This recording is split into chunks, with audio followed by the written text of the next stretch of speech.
আষাঢ় মাসের 25 তারিখে গুরু পূর্ণিমা, সবাই মাথায় রাখবেন একবারে পরিষ্কার করে। আষাঢ় মাসের 25 তারিখ হিন্দু সনাতন ধর্মের একটা বিশেষ দিন, ওটা হচ্ছে গুরু পূর্ণিমা। আসলে ওই দিন ব্যাসদেবের জন্ম হয়েছিল, যিনি পুরাণ রচনা করেছিলেন। সেই ব্যাসদেবের জন্ম হয়েছিল কোন দিন জোরে বলুন? গুরু পূর্ণিমার দিনে। এই জন্য এই গুরু পূর্ণিমাটাকে কি বলা হয়? ব্যাস পূর্ণিমা বলা হয়। সবাই শুনবেন মায়েরা। ব্যাসদেবের বাবার নাম কি ছিল? পরাশর মুনি। আর মায়ের নাম কি ছিল? সত্যবতী।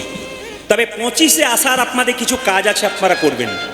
বলছে যতই গুরু প্রণাম করা যা করো, ভগবান কৃষ্ণ নিজের মুখে সুদামাকে বলেছে, সুদামা এই জগতে 3 রকমের গুরু আছে। প্রথম গুরু পিতামাতা, যার থেকে জন্ম পেলি, তাকে যদি প্রণাম না করলি, তাকে ভক্তি নাম করলি, তাহলে গুরু ভজন করে তোর কোনো লাভ হবে না। আপনারা 25শে আষাঢ় প্রত্যেকের কাছে নিবেদন রইল, হিন্দু সনাতন ধর্মের মায়েরা যারা আসছেন, এই সনাতন ধর্মকে রক্ষা করতে হবে। আপনি নিজেকে গর্ব করে বলতে পারবেন আমি হিন্দু জাতির মানুষ। আপনি সব ধর্মকে সমান সম্মান দেবেন, কোনো ধর্মকে অবহেলা করবেন না, কারণ সব ধর্ম সমান, সব ধর্মকে ভালোবাসতে হয়। কিন্তু মাথায় রাখবেন নিজের ধর্মকে অবহেলা করবেন না, আর নিজের ধর্মের কেউ নিন্দা করবেন না, নিজের ধর্মের মানুষের নিন্দা করবেন না। কেন? আপনাদের কাছে নিবেদন রইল, আপনি যদি নিজের ধর্মের নিন্দা করেন, নিজের ধর্মের নিন্দা মানুষকে নিন্দা করেন, পাশের অন্য জাতির লোকেরা বলা বলি করবে, এই তোরে এরা নিজেরাই নিজেদের লোককে দেখতে পারে না, আবার আমাদের নেতাই গৌর হরি। নিজেদেরকে ভালো রাখবার চেষ্টা করুন, দেখবেন জগৎ ভালো হয়ে যাবে। তো বলে রাখি, গুরু পূর্ণিমার দিনে আপনাদের বাবা মা বেঁচে থাকছে যারা, বাবার চরণে প্রণাম করবেন, একটা ফুলের মালা দেবেন, মায়ের চরণে ফুলের মালা দেবেন। যদি পারেন, না পারেন তো 2টো ফুল পাইয়ে দেবেন বাবা মায়ের গুরু পূর্ণিমার দিনে। সবাই প্রথম বাবা মাকে, তারপর দীক্ষা যার কাছে নিয়েছেন সেই গুরুকে প্রণাম করবেন, তাকে একটু ফুলের মালা বা ফুল দেবেন। আপনার যৎ সামান্য যেটুকু সামর্থ্য আপনি একটু দান করবেন। সেদিন ভিখারিকে দান করবেন, গরিবকে দান করবেন, বৈষ্ণবকে দান করবেন। আপনি পারলে দান করবেন, নইলে বাবা মাকে দিলেই ব্যাস, আর গুরুকে দিলেই ব্যাস, আর কিছু দরকার নেই। এই গুরু পূর্ণিমার দিনে একটা বিরাট মাহাত্ম্য আছে, কারণ বুদ্ধদেব বোধিসত্ত্ব গ্রহণ করার পর এই দিনটাতে কি করেছিল জানেন? তিনি তার ভক্তদেরকে জ্ঞানদান করেছিলেন। আশ্চর্যের ব্যাপার, এই দিন মহাযোগী বাবা ভোলানাথ তিনি গুরুরূপে পরিণত হয়েছিলেন এবং সপ্ত ঋষিকে জ্ঞানদান করেছিলেন। এই গুরু পূর্ণিমার দিনে আমি বারবার বললাম আপনাদের, যদি বৈষ্ণব সেবা করাতে পারেন, 10 জন না পারেন 1 জন করান, 7 জন করান, 5 জন করান। 2টো পাড়ার বাচ্চাকে একটু পরমান্ন পায়েস তৈরি করে গোবিন্দের চরণে তুলসীপত্র দিয়ে ওই পায়েসটা প্রসাদটা বাচ্চাদেরকে দিন, দেখবেন আপনাদের লাভ আছে। এই গুরু পূর্ণিমার বিখ্যাত একটা দিন আছে, সেটা হচ্ছে 25শে আষাঢ়। ওই জন্য আমি আপনাদের বলবো, যারা যারা দীক্ষা নিয়েছেন তারা ভালো করেছেন, আর যারা দীক্ষা নেন নাই, রামকৃষ্ণদেব বলেছে দীক্ষা যাত্রার কাছে নেবে না, দীক্ষা নিতে গেলে আসল গুরুর কাছে নিতে হবে। গুরু যদি ভালো হয় জীবন সুন্দর হবে, গুরু যদি কাঁচা হয় জীবন নষ্ট হবে। আপনি ডাক্তার দেখাবেন বহরমপুরে, পাকা ডাক্তার দেখান রোগ ভালো হবে, কাঁচা ডাক্তার দেখাবেন রোগ বেড়ে যাবে। গুরু যদি জীবনে করতে হয় আপনাকে ভালো গুরু করতে হবে। রামকৃষ্ণদেব বলেছে এই জগতে 2 রকমের গুরু আছে, একটা কাঁচা একটা পাকা। কাঁচা গুরুকে না মন্ত্র দেবার আগে চুক্তি করে, যে আমাকে 500 টাকা 1 বস্তা চাল 2 সোনা জিনিস দিবি, দিয়ে ওই যে নিয়ে চলে গেল, আপনার বাড়ির দিকে মুখ করলো না, এগুলো কাঁচা গুরু। পাকা গুরুকে মন্ত্র দেবার আগে চুক্তি করে না, যে ঠাকুর আমি মন্ত্র নেব, নে দক্ষিণা কি লাগবে, কিছু না, কেন আমি তোর বাবা, তুই আমার ছেলে, তোর তো সব কিছু আমার, আবার দিবি কি? তাই আপনাদের কাছে নিবেদন রইল, জীবনে গুরু করুন, গুরু ছাড়া কোনো উপায় নেই। গুরু কৃপা যার আছে তিনি ভক্তি ভরে কীর্তন শোনেন, গুরু কৃপা যার আছে হরিনাম শুনতে শুনতে আনন্দ লাভ করেন। আর গুরু কৃপা যার নাই তার দেখবে খালি বিরক্ত বোধ হবে। আর দেখবেন যাদের গুরু কৃপা হয়ে গেছে তাদের, আমার এমন এমন আসর আছে, হাওড়া জেলায় গান করতে গেলে রাত্রি 12টায় আসর দেয়, একটাই গান হবে কিন্তু 12টায়। জিজ্ঞেস করি 12টায় কেন দিচ্ছেন? আমাদের সব দোকান বন্ধ করে রাত্রি 11টা 12টায় খাওয়া দাওয়া করবে, তারপর আপনার গান শুনবে। রাত্রি 12টা পরে ভোর 3টে 3:30 পর্যন্ত একই রকম মানুষ হাওড়া জেলাতে চুপচাপ কীর্তন শোনে, সারা রাত্রি জেগে আবার দোকান খোলে, কিন্তু কীর্তন শুনবে কেন? কীর্তনে বাড়িতে কেউ থাকবে না, সবাই চলে আসবে, বাচ্চা বয়স্ক সবাই, কেন? হরিনাম শুনবো বলে। প্রতিটি জেলার মানুষ এক এক ধরনের আছে যারা ভগবানকে ভালোবাসে, সবাই ভগবানকে ভালোবাসে, আপনারাও ভালোবাসেন। তাই আমি ঈশ্বরের কাছে প্রার্থনা করব আপনাদের সকলের গৌর গোবিন্দের কৃপা হয়ে যায়। তাই সবাই মিলে মায়েরা আজকে মহাপ্রভু একটা ছোট্ট বাণী বলি, 10এ 5 সবে মিলে দাঁড়াতে বসিয়া কীর্তন করহ সবে হাতে তালি দিয়া। সবাই মিলে হাত তালি দিয়ে একটু কীর্তন করবেন, সবাই মিলে একসঙ্গে হাত ওঠান, হরি হর ইয়ে নম কৃষ্ণ নম কৃষ্ণ। না, যার হাত আছে তিনি তুলবেন, যার নাই তার তোলার দরকার নেই। কার কার আছে দেখবো, যার নাই তার তোলার দরকার নেই, দেখি কার কার আছে। আর যিনি তুলবেন তিনি পরের জন্মে হাত পা দুটোই পাবেন, আর যিনি তুলবেন না পরের জন্মে তার যদি না তোলেন তাহলে আপনার পা আছে হাত নাই বলে তুলছেন না, পরের জন্মে আর দুটো পা যোগ করে দেবে, 4টে পা হলে যা হয় আর কি। যারা 4টা পা নেবেন তারা তুলবেন না, আর যারা দুটো হাত দুটো পা নেবেন, বাবা রে কতজন তুলেছে গো, সব দুটো হাত দুটো। কিন্তু 2-4 জন পার্টি আছে যারা সিদ্ধান্ত নিয়ে এসেছে তুমি যতই বলো আমি তুললেই না। এগুলো সুপারির মতো, বাইরেও রস নাই ভেতরেও রস নাই, এদের দ্বারা কোনো কিছু হবে না। সুপারি খেলে যেমন জিভ নষ্ট হয়, দাঁত নষ্ট হয়, ওই লোকে সব না। আপনাদের এখানে সবাই তুলি, 2-1 আছে, কিছু মনে করবে না, দেখিয়ে দেবো তারা কি করছে। হাত তুলুন একসঙ্গে, হরি হরয়ে নম কৃষ্ণ নম কৃষ্ণ। প্রভু দেখুন, কবিরাজ গোস্বামী পাদ চৈতন্য চৈতামিতে বলেছেন পরিষ্কার করে, 10-5 সবে মিলে দাঁড়িতে বসিয়া কীর্তন করহ সবে হাতে তালি দিয়ে। হিন্দু সনাতন ধর্মের মানুষ বাড়িতে কীর্তন করার সময় পায় না। আজকে কমিটির ছেলেরা কীর্তনের আয়োজন করেছে, এখানে যদি হরিনাম সংকীর্তন আনন্দ করতে পারেন সবাই মহাপ্রভুর কৃপা পাবেন। জয় নেতাই, হরে কৃষ্ণ, জয় নেতাই। আজকের এই মহতি হরিবাসরে যারা কীর্তনের রস আস্বাদন করার জন্যে উপনীত হয়েছেন তাদের প্রত্যেকের চরণে কীর্তনীয় প্রদীপ পাল এবং সম্প্রদায়ের কোটি কোটি দণ্ডবত প্রণাম রইল। অভিনন্দন জানালাম কীর্তন কমিটির কর্মকর্তা যারা অক্লান্ত পরিশ্রম করে হরিবাসর তৈরি করেছেন। ঈশ্বরের কাছে প্রার্থনা করে গেলাম এই রমিপুর কীর্তনের আসর যেন এ যুগ নয়, যুগ যুগ ধরে একই রকম প্রবাহমান থাকে এবং মহাপ্রভুর আশীর্বাদ আপনাদের উপর থাকে, নিত্যানন্দের কৃপা আপনাদের উপর থাকে, এই প্রার্থনাই করব। সকলে মিলে হাত তুলে বলুন নিতাই গৌর হরি। জয় নেতাই। আস্তে এইদিকে। কীর্তন চলাকালীন আপনাদের কাছে একটা নিবেদন রইল, কীর্তন চলাকালীন যদি কেউ গল্প করে তবে যেটা নিয়ে যাবার জন্য এসছেন তার উল্টোটা নিয়ে বাড়ি যাবেন না। কীর্তন শুনলে পুণ্য অর্জন হয়, শরীরের পাপ দূর হয়, মনের পাপ দূর হয়, পুণ্য অর্জন হয়। কিন্তু কীর্তন শুনতেছে কেউ যদি গল্প করে তবে উনি পুণ্যের বদলে পাপ নিয়ে বাড়ি যায়। আপনারা কোনটা নেবেন সেটা আপনাদের হাতে তোলা রইল। আসুন, সনাতন ধর্মের যিনি ধারক বাহক মহাপ্রভু, সনাতন ধর্মকে প্রচার করবার জন্য যে অক্লান্ত পরিশ্রম করেছেন, আমরা সবাই মিলে তার চরণে কোটি কোটি দণ্ডবত প্রণাম জানাই। হরি বল, হরি বল, হরি বল। তবে আস্তে কীর্তনের প্রারম্ভেই বলা দরকার আছে, আস্তে ইউটিউবের মাধ্যমে অনেকে কীর্তন গান শোনে, তারা দেখে ইউটিউবের মাধ্যমে শুধু কথাই শুনতে পাওয়া যায়। কারণ যারা ক্যামেরা করে তারা গান টান দেয় না, শুধু কথা দেয়।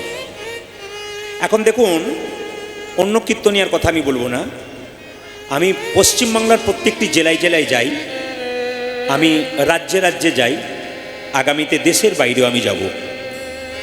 আমি ত্রিপুরা গেছি, আমি হায়দ্রাবাদ গেছি, আমি তো আসাম যাই, হ্যাঁ, ব্যাঙ্গালোর গেলাম, বোম্বে গেলাম, প্রতি জায়গাতে ভক্তের ঢল দেখতে পেলাম। কিন্তু যেখানে যেমন কীর্তনের আচার সেখানে সেরকম গাইতে হয়, যেখানে যেরকম মানুষ চাই ভাষা বা ব্যবহার বা তত্ত্ব সেরকম দিতে হয়। আপনাদের মুর্শিদাবাদ, নদিয়া, মালদা, আমাদের বীরভূম, এগুলো সব পদাবলীর জায়গা, এখানে পদাবলী কীর্তন শুনতে ভালোবাসে। কিন্তু হিন্দু ধর্মের কিছু লোক আছে দেখবেন, আপনি ভালোভাবে কীর্তন শুনতে এসছেন, আপনার কানে খুশ মন্ত্র দেবে। এই সমস্ত লোকগুলোকে বিনষ্ট না করলে হিন্দু সনাতন ধর্ম কোনোদিন টিকবে না। কেন? এরা বুঝে বলে না, না বুঝে বলে। এই জন্য কথা বলবার আগে ভেবে বলতে হয়, আগে শুনতে হয় তারপর বলতে হয়। আর যদি না বুঝে কেউ বলে তবে সে তাকে বোকা সাজতে হয়। কারণ আমরা যখন কীর্তন করতে বেরোই তখন তৈরি হয়েই বেরোই। কারণ প্রথম থেকে আপনাদের এই ডাঙ্গাপাড়া বলে একটা জায়গা আছে, মুর্শিদাবাদের প্রথম আমি ওখানে এসেছিলাম, অন্তত 12 থেকে 14 নাইট গান কিন্তু আমি ওখানে করে গেছি। এখন আমার চারিদিকে চাপ বেড়েছে বলে আমি সব জায়গায় সমান সময় দিতে পারি না। তা আপনাদের চরণাশ্রিত হতে পেরেছি। এখানকার ছেলেগুলো অক্লান্ত পরিশ্রম করে এনেছেন, আপনারা ছেলেগুলোকে আশীর্বাদ করবেন যেন সনাতন ধর্মকে টিকিয়ে রাখতে পারে এবং মহাপ্রভুর আশীর্বাদ নিতাই গৌর হরি বল। আসুন, আনন্দ আর ধরে না, মহাপ্রভু কীর্তন করছেন সুরধ্বনি গঙ্গার তীরে। কিন্তু কীর্তন করতে করতে তার আনন্দ আর ধরছে না। আনন্দ কিসে লাভ হয়? শাস্ত্র বলল চেত দর্পণ মার্জনং ভব মহা দাবাগ্নি নির্বাপনং শ্রেয় কৈরব চন্দ্রিকা বিদ্যা বধূ জীবনম আনন্দ বুদ্ধি বর্ধনং প্রতি পদং পূর্ণামৃত আস্বাদনম। আমি আগেই বলেছি, আবার একবার বলে দিলাম, ত্রিপুরায় গান করতে গেলে গানের মডেলটা চেঞ্জ, এ গান শুনতে পাবেন না। খড়গপুর গেলে এটা শুনতে পাবেন না, মেদিনীপুর গেলে ওটা শুনতে পাবেন না। এক এক জায়গায় একটা ধাঁচা আছে। যদি ওখানের মতো ওরকম গাইবেন না, তাহলে ওরা পছন্দ করবে না, ওরা ডাকবে না, তাহলে একটা এলাকাতেই আপনাকে ডাকবে। এই জন্য এলাকা ভিত্তিক কীর্তন। আসুন, চেতা দর্পণা মার্জনং। মায়েরা, আনন্দ পেতে গেলে প্রত্যেকের এখানে একটা দর্পণ মানে আয়না, চেতনার আয়না আছে। আপনার কাছে আছে, আমার কাছে আছে, সবার কাছে আছে। যিনি নিন্দা করে বেড়ান তার কাছেও আছে। তবে ওর আয়নাটা ময়লা হয়ে গেছে, পরিষ্কার করা দরকার আছে। আসুন তাকান, বলছে চেত দর্পণা মার্জনং, মানে আমাদের চেতনার আয়নাটাকে পরিষ্কার করতে হবে। এই যে হরে কৃষ্ণ, মোবাইল খোল, বন্ধ কর, এই মোবাইল বন্ধ কর। মোবাইলটা নিয়ে আবার বকবক করছো। হরে কৃষ্ণ, সবাই তাকান, কি বললাম? আপনার কাছে আমার কাছে আয়না আছে। বাজার থেকে যে আয়না কিনতে পাওয়া যায়, ওতে আমার মুখ দেখা যায়, কিন্তু প্রত্যেকের কাছে যে একটা চেতনার আয়না আছে, এতে আমার আপনার মুখ দেখা যায় না, ভগবান শ্রীকৃষ্ণ। হ্যাঁ, এক একটা করে ব্যাখ্যা করে দেবো, সংস্কৃত শ্লোকের ব্যাখ্যা। না, ওদেরকে আবার জিজ্ঞেস করতে হবে, এগুলো বলবো না যেগুলো আপনাদের এখানে দু একটা আছে আর কি। হরে কৃষ্ণ। আনন্দ বুদ্ধি বর্ধনং প্রতিপদং পূর্ণামৃত সাধনং। আনন্দ বুদ্ধি বর্ধনং তার মানে কি একটু বলে দিই। আপনি বাজার থেকে যে আয়নাটা কিনেছেন, ময়লা হয়ে গেলে কস্টিক সোডা দিয়ে পরিষ্কার করবেন, জল দিয়ে ধুয়ে দেবেন। তাহলে আমাদের চেতনার আয়নাটা যদি ময়লা হয়ে যায়, তাহলে কি করে পরিষ্কার করবেন? হরিনাম নামক কস্টিক সোডা নয়নে জল দিয়ে ধুয়ে মুছে পরিষ্কার করতে হবে। তবে কি হবে? আনন্দ। আনন্দ। যার শরীরে পাপ নাই, যার ভেতরে কূট নাই, যার ভেতরে কুচিন্তা নাই, যিনি সবাইকে ভালোবাসতে জানেন, যিনি মহাপ্রভুর দলের মানুষ, তার মধ্যে নিন্দা নাই। যে সমস্ত লোক নিন্দা করে বেড়ায়, দেখে নেবেন ও গোটা বংশটাই নিন্দুক তৈরি হবে। ও জানে না আম গাছে আম হয় আর নিম গাছে নিমই হয়। তার নিম গাছের মতো বাবা যদি দু একটা তৈরি হয়ে থাকে, তাহলে ওদের তো নিম ফলই তৈরি হবে, আম ফল কোনোদিন পাবে না। এই জন্য কি বলছে? আনন্দ। একজন যদি মদ খায়, আনন্দ পেতে পেতে পেতে পেতে ও একদিন লাংস, কিডনি, লিভার সব নষ্ট হয়ে যায়, নিরানন্দের সাগরে পৌঁছে যায়। কিন্তু হরিনাম নামক মদ যদি কেউ আস্বাদন করে, তবে প্রথমে আনন্দ লাগে না, আনন্দ পেতে পেতে পেতে পেতে একদিন পরমানন্দ গোবিন্দের চরণ। কি বলছে? আনন্দ বুদ্ধি বর্ধনং সর্বাত্ম সপরং পরং বিজয়তে শ্রীকৃষ্ণ সংকীর্তন। কীর্তন করবেন, হরিনাম করবেন, আপনার আনন্দ হবে। আজকে মহাপ্রভু কি করছেন? ভক্তগণ সঙ্গে নিয়ে সুরধ্বনি তীরে কীর্তন গান গাইছেন। সুরধ্বনি তীরে তের মহাবিল সমবয় বালক সঙ্গে সুরধ্বনি তীরে তের মহাবিল সমবয় বালক সঙ্গে। সুরধ্বনি তীরে তীর মহাবিল সঙ্গে সমবয় বালক সঙ্গে। সুরধ্বনির তীরে তীর মহাবিল সমবয় বালক সঙ্গে। করে করতালি ধ্বনিত হরি ধ্বনি, আমারে করে করুণারি ধ্বনিত হরি ধ্বনি। করে করতালি ধ্বনিত হরি ধ্বনি। দেখো করে করতালি ধ্বনিত হরি ধ্বনি। এইদিকে যার যেমন ভাব তার তেমন লাভ। মহাপ্রভু নৃত্য করছে, একজন বলছে দেখো দেখো ওই তো আমার গোড়া, ওই দেখি ওই তো আমার গোড়া নাচে, ওই তো আমার গোড়া। দেখো দেখো ওই তো আমার গোড়া নাচে। এমনি নাচে নাই, কেমন করে? হ্যাঁ মে দণ্ড বাহু তুলে ওই তো আমার গোড়া না।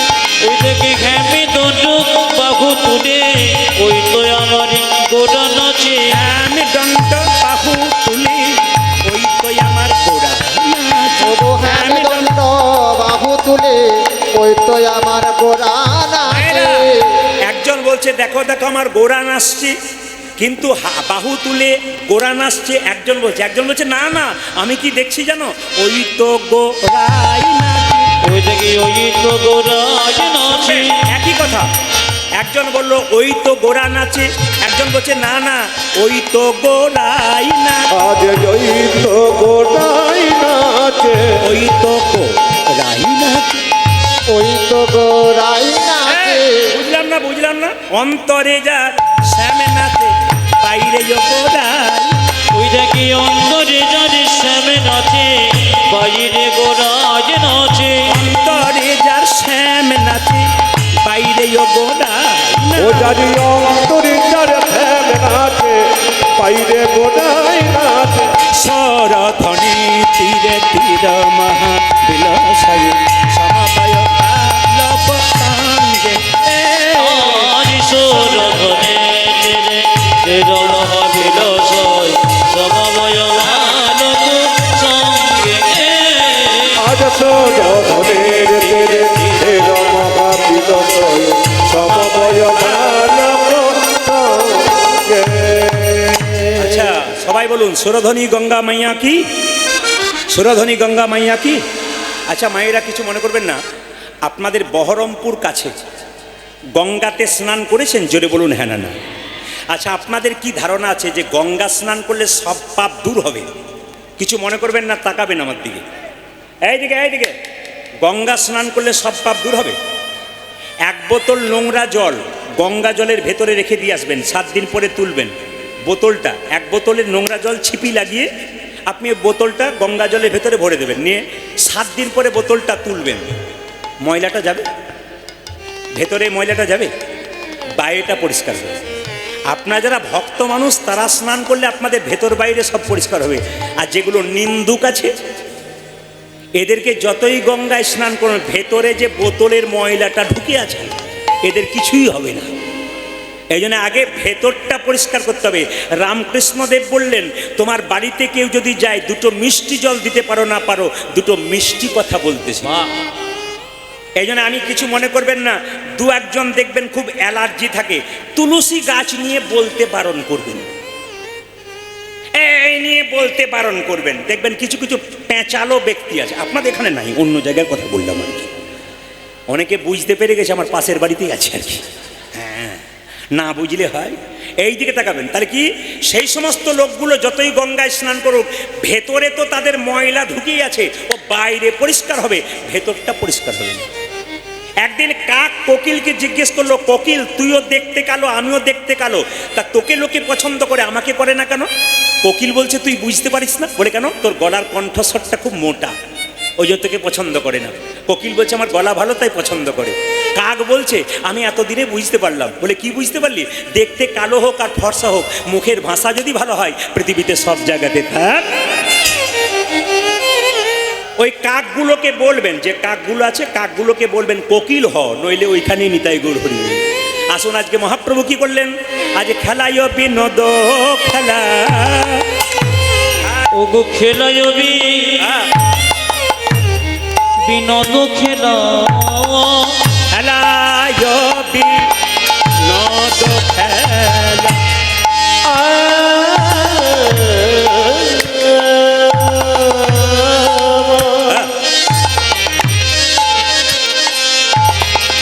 আজ খেলা যাবি নত খেলা, আমার গোড়া বনমালী রে, ওগো খেলা জমি নদ খেলা, গোরা বনমালী বনমালী রে, বিপিন ওগো পুলি নবী পুলি নবী, পুলি নবী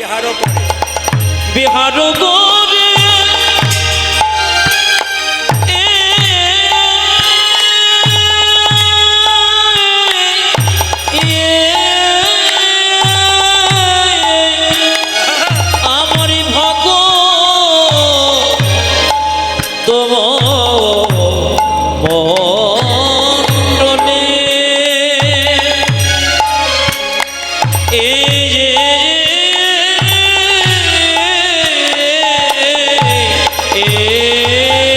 দেখো বলি নবী বলি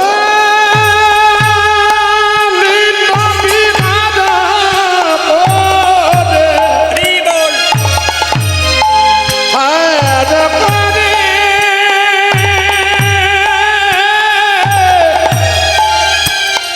ওই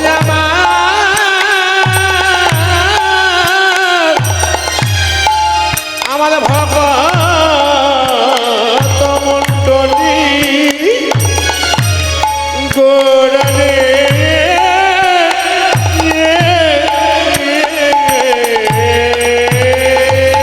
হরি নামের খেলা, হরি নামের খেলো হরি নামের দেখো খেলা, দেখো হরি নামের খেলা ভক্ত সঙ্গে সচি দুলালা, হরি নামের খেলা, ভক্ত সঙ্গে সচি দুলালা, হরি নামের খেলো ভক্ত সঙ্গে সচি দুলালা, হরি নামের খেলা। উজার ভক্ত তুমি সচিত লালা হরি নামের খেলা এ বাহু তোলায় আর হরি বলা, হরি নামের খেলা। আমার বাবু তুলে হরি বলা হরি নামে খেলো এ ভক্ত সঙ্গে সচি দুলালা, হরি নামের উজার ভক্ত তুমি সচিত লালা হরি নামের খেলা এ বাহু তোলায় আর হরি বলা, হরি বলের খেলা। আমার বাবু তুলে হরি বলা হরি হরি হরি বলে, বাবু তুলে হরি বলা হরি হরি হরি বলে তুলে হরি বলা হরি হরি হরি বলে ভক্ত সচিত হরি হরি হরি বলে ভক্ত সানে সচিত হরি হরি হরি আজ ভক্ত সানে সচিত হরি নামের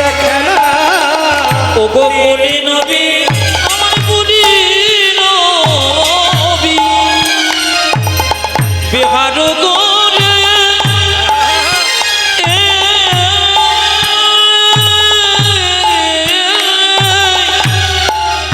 আমারি ভক্ত মণ্ডলী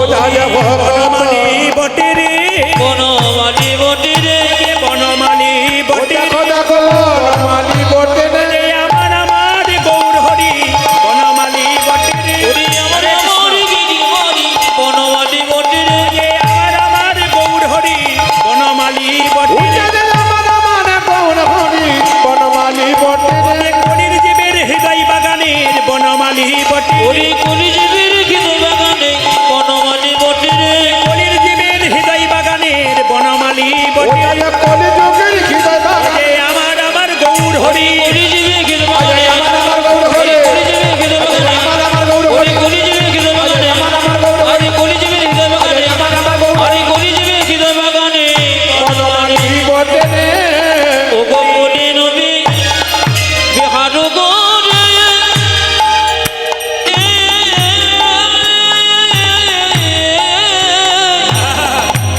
ভগত মণ্ডলী এই যে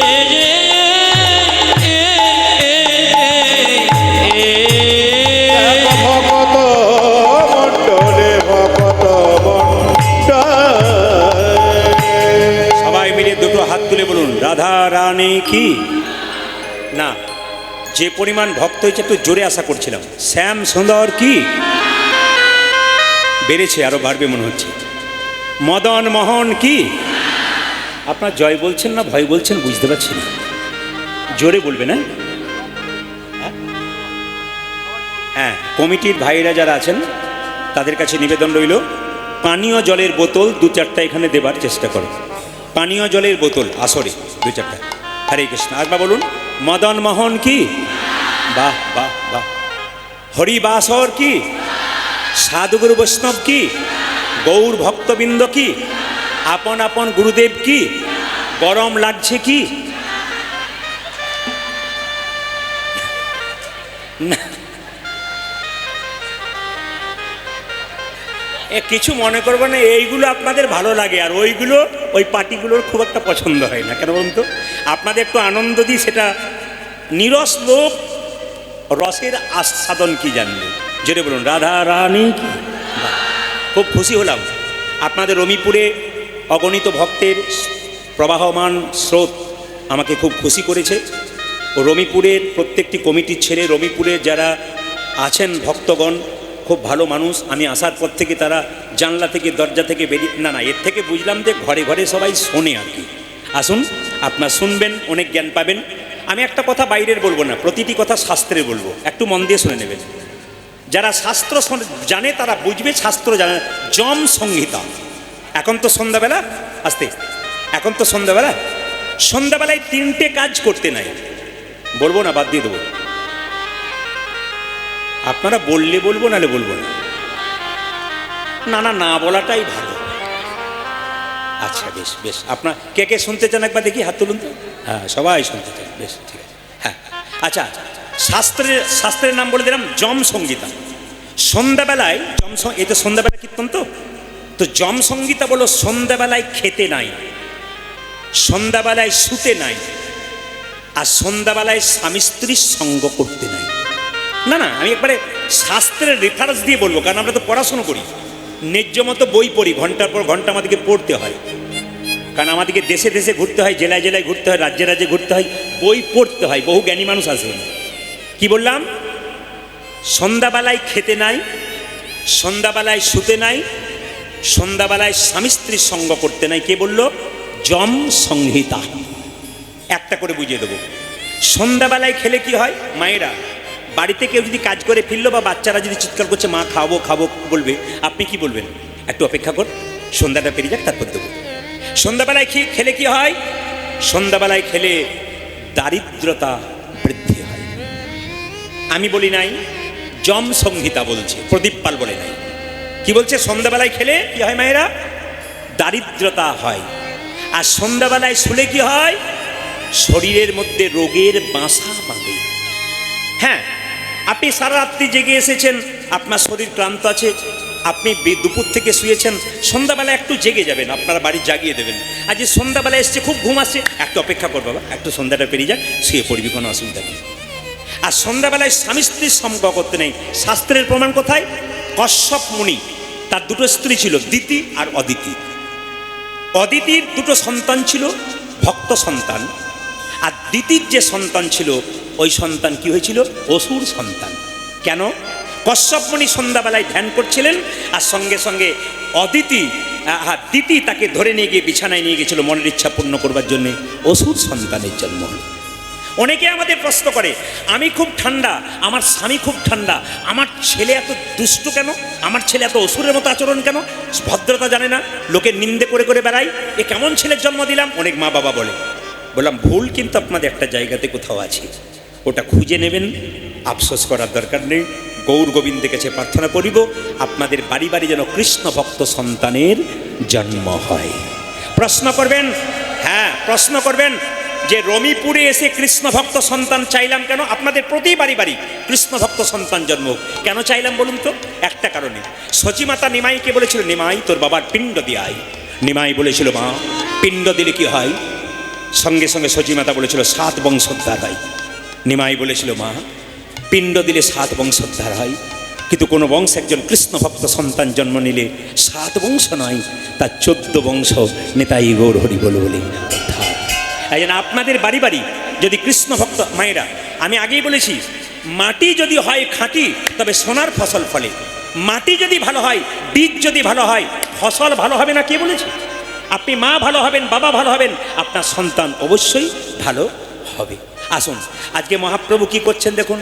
পদকর্তা বলছেন, দিবায় অবসান হেরি দিনী অবসান হেরি, দিবায় অবসান হেরি, আর কিবা যাব সারা গৃহে চলিলা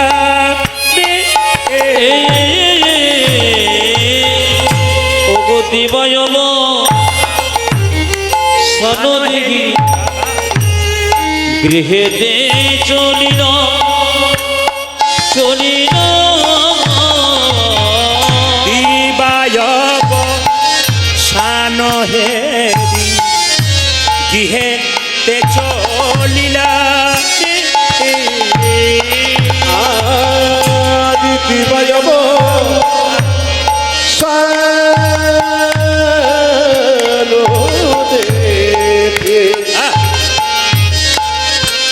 ওই আমার গৃহে ও লীলা চলিলা রে জননী চ ওগো জননী আমার জননী আরে চরণে আসি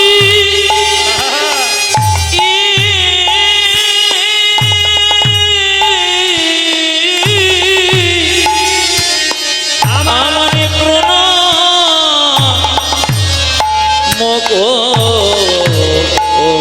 করিল আয়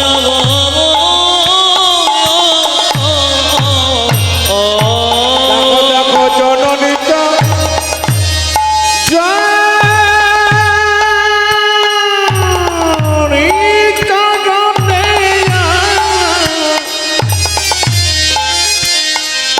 চরণে আছি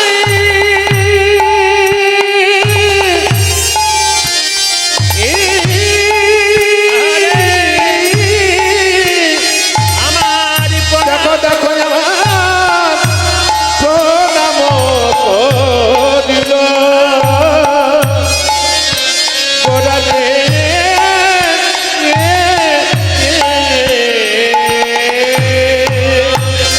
আজ প্রণাম করিল নামে করিল প্রণাম করিল দেখো দেখো প্রণাম করিল ওরে জননী চরণে আসি প্রণাম করিল ওই দেখো জননী চরণে আসে প্রণামে করিল জননী চরণে আসি প্রণাম করিল চরণে আসি প্রণাম করিল আমার গৌর হরি প্রণাম করিল ওরে আমার গৌর হরি প্রণামে করিল আমার গৌর হরি প্রণাম করিল আমার গৌর ওরে জননী চরণে আসি আমার গৌর করে জননী চরণে আসে আমার গৌর করে হরি জননী চরণে আসে আমার গৌর করে হরি জননী চরণে আসে আমার গৌর হরি জননী চরণে আসে প্রণাম করিল ওগো জননী চরণে আসি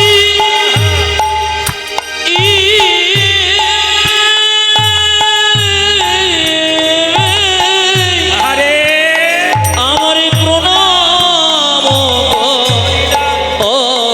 করিল আয়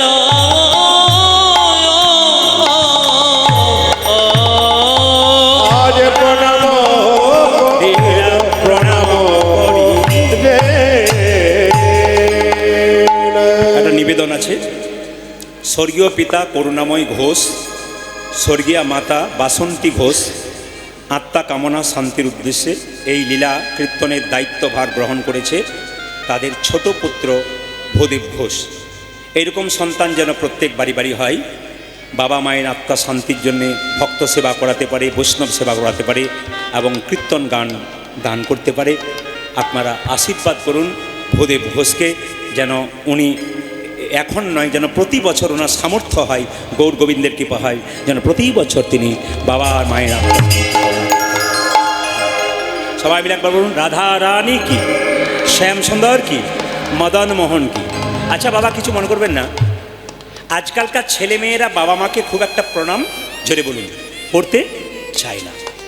কিন্তু মহাপ্রভু শিক্ষা দিলেন, মহাপ্রভু সকালবেলায় ঘর থেকে বেরিয়ে যেতেন তখন মাকে প্রণাম করে যেতেন, আবার সন্ধ্যাবেলায় যখন বাড়ি ফিরতেন আবার মাকে প্রণাম করতেন। স্বয়ং ভগবান তিনি জগতের প্রত্যেকটি সন্তানকে শিখিয়ে দিলেন, বাড়িতে বাবা মা বেঁচে থাকলে ঘর থেকে বেরোবার সময় বাবা মাকে প্রণাম করে বেরো, আর যখন ঢুকবে তখন প্রণাম করে ঢোকো। যদি কারো বাবা মা বেঁচে না থাকে তাহলে চিত্রপট মানে ছবি আছে, ওই ছবিতে তার প্রণাম করা উচিত। কিন্তু সবচাইতে লজ্জার ব্যাপার, কিছু মনে করবেন না, বাবা মা কেমন একটু বলে দিই। বাবা যদি হয় বাড়ির ছাদ, তবে মা হচ্ছে খুঁটি। আরে বাবা, অনেকে বলে আমার বাবা তো কোনো টাকা পয়সা দিতে পারে না। না, তোমার বাবা যা করেছে পৃথিবীতে তোমার জন্যে হিসাব করে দেখো গা। তোমার বাবার জন্য তুমি পৃথিবী দেখলে, তোমার মায়ের জন্য তুমি পৃথিবী দেখলে। এই জন্য প্রত্যেকটি সন্তান যারা এখানে আছে, যাদের বৃদ্ধ বাবা বৃদ্ধা মা আছেন, সবার কাছে নিবেদন রইল ওনাদেরকে সবাই একবার প্রণাম জানাবেন সকালবেলায়। ওনাদের আশীর্বাদ যদি পেয়ে যান, জীবন একবারে সুন্দর হবে। তাই বৃদ্ধ বাবা মা যারা বাড়িতে আছে তাদেরকে প্রণাম করবেন। যারা মারা গেছেন তাদের ছবিতে চিত্রপটে একটু প্রণাম আপনারা করবেন। সবার কাছে বলে রাখি, মন দিয়ে শুনবেন। মহাপ্রভু এটা শিখিয়ে দিয়ে গেছেন। কিন্তু সবচাইতে দুঃখের ব্যাপার, এখনকার ছেলেরা তো প্রণাম করে না। কি বলে, পায়ে পা ঠেকে গেলে একটা শর্টকাট প্রণাম, সরি সরি। বাবার পায়ে পা ঠেকে গেছে, সরি। আর নোয়াতেও হয় না, লম্বা হয়ে শুতেও হয় না, দিব্যি শর্টকাট স্কিন টাচ প্রণাম। না কি বলছেন? হ্যাঁ, অনেক বাবারা হ্যাঁ বলেছে, একটু বলে যাই। আবার দু চারজন আছে, একটা বাড়িতে কীর্তন করতে গেছি, তো ওনার বৌমা শ্বশুরমশাইকে প্রণাম করছে। তো শ্বশুরমশাই বলছে, কেন হাঁটু গেড়ে পায়ে প্রণাম করতে পারো না? হাঁটুতে প্রণাম করে চলে গেল। কেন? বৌমা জিন্সের প্যান্ট পরেছে, তার হাঁটুতে দু জায়গায় ফাটা আছে, প্যান্টটা যদি ফেটে যায় রাধে রাধে তাই প্রণাম করছে। সরি শিখে গেছে। আমি বলবো, বাবা মাকে যদি ভক্তি ভরে প্রণাম করা যায়, গৌর গোবিন্দের কৃপা আপনার নিতাই গৌর হরিবোল বলে আপনার। মায়েরা সবাই শুনে নেবেন, যারা কম বয়সে ছেলে আছে সবাইকে বলবো কি, প্রণাম অবশ্যই করতে হবে। আপনারা যারা প্রণাম করছেন তারা আশীর্বাদ পাচ্ছেন বাবা মায়ের কাছে। বাবা যদি বুড়ো হয়ে যায়, সে টাকা পয়সা দিতে পারে না, কিন্তু জ্ঞান দিতে পারে। গাছ বয়স হয়ে গেলে সে ফল দিতে পারে না, কিন্তু ছায়া তো দিতে পারে। বাবা বয়স হয়ে গেলে টাকা দিতে পারে না, জ্ঞান আর আশীর্বাদ তো দিতে পারে। এই জন্য দেখে নেবেন, যার বাড়িতে বৃদ্ধ বাবা বৃদ্ধা মা বেঁচে আছেন, তার গর্ব করা উচিত। যেদিন চলে যাবে সেই দিন বুঝবেন আপনি কোন জায়গায় ছিলেন, কিসের আড়ালে ছিলেন। তাই শিক্ষামূলক কথাগুলো বলে যাই, আপনারা বাবা মাকে সম্মান দিন, তাহলে আপনার লাভ আছে। প্রণাম যখন করবেন তখন নিয়ম আছে কিন্তু। আমি দেখতে পাচ্ছি মন্দিরে অনেকে ঢুকছেন, 100% প্রণাম ভুল করছে। কেন? ভগবানের মন্দিরে প্রণাম করবেন ভগবানকে বাঁ দিকে রেখে, দেবদেবীর মন্দিরে প্রণাম করবেন দেবদেবীকে ডান দিকে রেখে, সাধুগুরু বৈষ্ণবকে প্রণাম করবেন কি করে? সবাই লক্ষ্য করুন, সাধুগুরু বৈষ্ণবকে প্রণাম করবেন সোজা, বাবা মাকে প্রণাম করবেন সোজা। কিন্তু প্রণামের নিয়ম আছে, আপনার ডান হাত ওনার বাঁ পায়ে পড়বে, আপনার বাঁ হাত ওনার ডান পায়ে পড়বে। তাহলে প্রণামটা কিভাবে করতে হবে? যদি আপনি এরকম করে প্রণাম করেন, তাহলে ডান হাতটা ওনার বাঁ পায়ে পড়ছে, বাঁ হাতটা ওনার ডান পায়ে পড়ছে। তাহলে প্রণাম কীরকম হবে? সবসময় প্রণাম হবে এইরকম, বাঁ হাতের উপর ডান হাত চাপিয়ে প্রণাম করুন, দেখবেন আপনার বাঁ হাতটা ওনার বাঁ পায়ে পড়ছে, আপনার ডান হাতটা ওনার ডান পায়ে পড়ছে। এখন প্রশ্ন হবে, আমরা মাথায় প্রণাম করি না কেন, হাতে প্রণাম করি না কেন, পায়ে কেন প্রণাম করছি? অনেকের প্রশ্ন থাকে, পায়ে কেন প্রণাম করছি? একটু মন দিয়ে শুনে নিন, পায়ে কেন প্রণাম করছি সবাই মন দিয়ে শুনবেন। মায়ের পেটে যখন বাচ্চা থাকে, সবাই লক্ষ্য করুন, মায়ের পেটে বাচ্চা থাকে, সবাই বলুন, বাচ্চাটার পাগুলো ওপর দিকে থাকে না মাথাটা ওপর দিকে থাকে? জোরে বলুন। বাচ্চার পা ওপর দিকে থাকে আর মাথাটা নিচের দিকে থাকে। তাহলে ভগবান কৃষ্ণ 7 মাস বয়সে গর্ভের মধ্যে সন্তানকে দেখা দেয়। যদি দেখা দেয় তাহলে ভগবান মাথার দিকে বসবে না ভগবান পায়ের উপর বসবে? জোরে বলুন। ভগবান পায়ের উপরে বসবে। স্বয়ং ভগবান মায়ের গর্ভের মধ্যে সন্তানের পায়ে বসেছে, এই জন্য আমরা পায়েতেই প্রণাম করি। প্রত্যেকটি কথার যুক্তি আছে, শাস্ত্রের কথা, একটাও বাইরে নয়, মন দিয়ে শুনে নেবেন। ভগবানের বসার জায়গাটা পদ্মাসন, মানে পদ্মের গায়ের রং লাল গোলাপি, তো দেখে নেবেন আপনারা পদ্মাসনে বসে। ওই জন্য ছেলে হোক আর মেয়ে হোক, কালো হোক আর পরিষ্কার হোক, পায়ের তলাটা দেখবেন পদ্মের মতো লাল থাকে। কেন? ভগবানের জায়গার বসার জায়গা হচ্ছে পদ্মাসন। আসুন, মহাপ্রভু প্রণাম করলেন, একটু সংক্ষেপে বলে রাখি। আপনারা যেখানে বসে আছেন, বৃন্দাবনের খেলাটা কেমন ছিল? বৃন্দাবনের খেলা ছিল মাঠে দৌড়াদৌড়ি, বৃন্দাবনে খেলা ছিল মাঠে দৌড়াদৌড়ি, বৃন্দাবনের খেলা ছিল মাঠে দৌড়াদৌড়ি, আজ বৃন্দাবনের খেলা ছিল মাঠে দৌড়াদৌড়ি। আবার নবদ্বীপের খেলা হলো ধুলাই গড়াগড়ি, আজ নবদ্বীপে খেলা হলো ধোলা গড়াগড়ি, আজ নবদ্বীপের খেলা হলো ধুলাই গড়াগড়ি, আজ নবদ্বীপে খেলা হলো ধোলাই ঘোড়াদৌড়ি। মায়েরা আচ্ছা বলুন তো, ধুলাই গড়াগড়ি মানে আপনারা যে কীর্তন শুনতে এসছেন, কে ধুলোতে বসছেন না ময়লাতে বসছেন একবার দেখেছেন? ওঠার পর দেখবেন পেছনে কাদা লেগেও গেছে কিংবা জল লেগে গেছে, কেউ দেখেছেন? কীর্তনে এগুলো দেখেন না, কিন্তু বিয়ে বাড়ি যদি যান, বাবা রে কে নিচে বসে, আর বসার চান্স নাই কেন, তখন দেখবেন কি ডিজাইন, আর দেখবেন খালি না না আপনাদের এদিকে হয় না, আমাদের দিকে খালি এরকম কি কায়দা করে বিয়ে বাড়িতে। কিন্তু হরিনামে আপনারা দেখেন কেউ বিচার করেন কেন? হরিনামে যত ধুলোতে বসবেন তত জীবন নিতাই গৌর হরি বলে ধন্য হয়ে যাবে। ও মায়েরা, ধুলা নয় ধুলি নয়, মায়েরা কি ধুলা নয় ধুলি নয় ভক্ত পদরে আজ ধোলা নয় ধরে নয় ব্রজ ভদরে নয়, ধুলা নয় ধুলি নয় ভক্ত পদরে ধলা নয় ধলে নয় ভক্ত পদরে আর মায়েরা এই ধুলা মেখেছিল নন্দের বেটা কানু, সেই ধুলায় অঙ্গে মাখে নন্দকে নিশে, ও যে এই ধুলা মেখেছিল নন্দের বেটা কানু। আজ এই ধলা মেখেছিল নন্দের বেটা মায়েরা, কানু। ভগবান কৃষ্ণ এই ধুলো মেখেছিল কেন? সে জানে ভক্ত আমার চরণ ধুলি নেয়, আমি তো ভক্তের চরণ ধুলি নি না, তাই ভক্তের চরণ ধুলি মাখবার জন্য চেষ্টা করে। একটা আপনাদের বলে যাই, সবাই বলুন, রাধা রানী কি, শ্যাম সুন্দর কি, মদন মোহন কি, রাধা কৃষ্ণ কি, গৌর গোবিন্দ কি, সাধুগুরু বৈষ্ণব কি? একটু মন দিয়ে শুনে নিন যে যেখানে বসে আছেন। হ্যাঁ, আরতি হচ্ছে, ওই জন্য একটু মানে আরতির সঙ্গে একটু উলুধ্বনি দিতে হয়। তো যাই হোক, আপনার সবাই একটু উলুধ্বনি দিয়ে দিন, তারপর আপনার আবার লীলা করতে যাবেন। হ্যাঁ, সবাই মিলে। বৃন্দাবনের খেলা ছিল মুরলী বাদন, বৃন্দাবনে খেলা ছিল মুরলীর মন, বৃন্দাবনের খেলা ছিল মুরলী বাদন। আজ বৃন্দাবনের খেলা ছিল মুরলী বাদন। আবার নবদ্বীপের খেলা হলো হরি নামে তেরোদন। যদি গৌরী বলে একবার কাঁদতে পারো, গৌরী বলিয়া গেব কাঁদিতে পারো, ও যে গৌরী বলে একবার, ও যে কাঁদতে পারো। তোমরা গৌর বলে একবার